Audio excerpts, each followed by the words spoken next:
Police മർദ്ദനത്തിന്റെ CCTV ദൃശ്യങ്ങൾ ഇപ്പോൾ ലഭ്യമാണ്. അതിലേക്ക്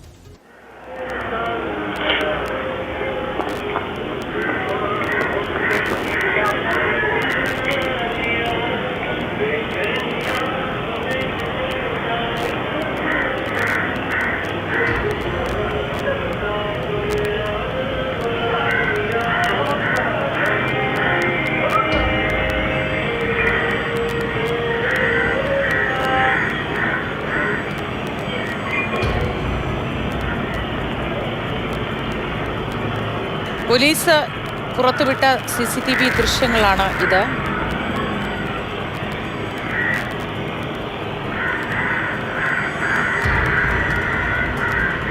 ഈ ദൃശ്യത്തിൽ മർദ്ദനത്തിൻ്റെതായ യാതൊന്നും നമുക്ക് കാണാൻ കഴിയുന്നില്ല. പോലീസ് പുറത്തുവിട്ട ദൃശ്യമാണ്. ഇപ്പോൾ അമലിലേക്ക് തിരികെ. അമൽ, ഈ ഭാര്യയായ പെൺകുട്ടി പറയുന്നത് വീടിന്റെ ഏക അത്താണിയായിരുന്ന ഒരാളാണ്. മദ്യപിച്ച് വാഹനം ഓടിച്ചതിനെ ഒരു തരത്തിലും നമുക്ക് ന്യായീകരിക്കാൻ കഴിയില്ല. ജോലിയിലുണ്ടായിരുന്ന പോലീസുകാരെ കയ്യേറ്റം ചെയ്തതിനെയും ന്യായീകരിക്കാൻ കഴിയില്ല. പക്ഷേ അതിന് പകരമായി ഈ ജോലിയിലുള്ള ഒരു പോലീസ് ഉദ്യോഗസ്ഥൻ ഇങ്ങനെ അല്ലെങ്കിൽ ഉദ്യോഗസ്ഥർ ഇങ്ങനെയാണോ തല്ലിച്ചതക്കേണ്ടത് എന്നൊരു ചോദ്യമാണ് അവശേഷിക്കുന്നത്. ഇത്തരത്തിൽ തുടർന്ന് ജീവിക്കാൻ ബുദ്ധിമുട്ടുണ്ടാക്കുന്ന തരത്തിൽ ശരീരത്തിൽ ഇത്രയധികം മർദ്ദനം ഏൽപ്പിക്കുക എന്നത് പൊറുക്കാനാവാത്തൊരു കാര്യം തന്നെയാണ്. പറയൂ അമൽ.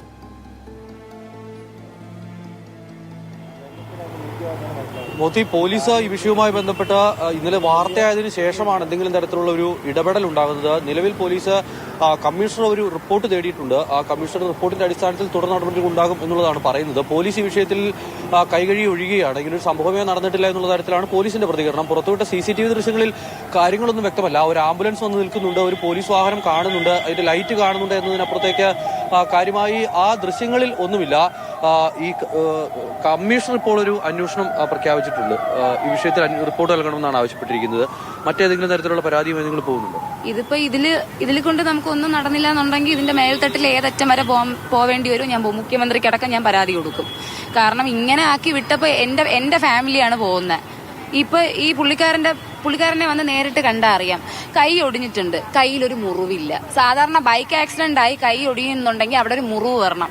താടിയെല്ല് പൊട്ടിയിട്ടുണ്ട്, താടിയെല്ലിന്റെ അവിടെ ഒരു മുറിവ് വരണം. അവിടെ നല്ല സ്കിന്ന് ക്ലിയർ ആയിട്ടാണ് ഇരിക്കുന്നത്. എല്ലായിടത്തും പൊട്ടല് മാത്രമേ ഉള്ളൂ. അപ്പൊ ഈ നമ്മളും അരിയാഹാരം തന്നെയാണ് കഴിക്കുന്നത്. ഒരാൾ അപകടം പറ്റി വരുമ്പോ നമുക്ക് അറിയാം അത് ബൈക്ക് ആക്സിഡന്റ് ആണോ. ഇത് ഇവര് വാ തുറക്കാൻ വേണ്ടി ഇരിക്കുകയായിരുന്നു. ഇങ്ങനെ വച്ച് കെട്ടിയപ്പോഴേ സംശയം ഉണ്ടായിരുന്നു. ഒരു മുറിവ് പോലും ഇല്ല, മുട്ടിന്റെ താഴോട്ട് ഒരു ഒരവ് പോലും ഇല്ല, മുറിവ് പോലും ഇല്ല. ഇത് എവിടത്തെ ബൈക്ക് ആക്സിഡന്റ് എന്നാണ് ഈ പോലീസുകാരന്മാർ പറയുന്നത്. ഈ പരിക്കേറ്റവരിൽ ഒരാളുടെ ഭാര്യയാണ് ഇപ്പോൾ സംസാരിച്ചത്. അമൽ തേനമ്പറമ്പിലിനൊപ്പം ചേർന്നത്.